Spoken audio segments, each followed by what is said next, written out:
তেঁতুল গাছের পেট নিয়ে ভর করছে আমার জুসনা ভরা রাতে দেখি আদার চোখে। তাই তো বাবা আইছি তোমার দরবারে।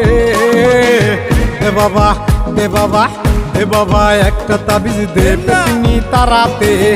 এ বাবা একটা তাবিজ দে পেতনি তারাতে। হায় হায় হায় হায় আমার হইছে যে কি কাম, রাত কইরা কেন আমিতে তুলতলায় গেলাম। আমার ছুইটা গেছে ঘাম, পেতনি উঠছে কান্দেরে, টেম্পিরিতির কথা কয় হালাইতে যায় ফান্দেরে। তাই পাইতাছি ভয় কখন জানি কি হয়, নাকি ঘাড়ে বইয়া রক্ত চুষা জীবন লইয়া লয়।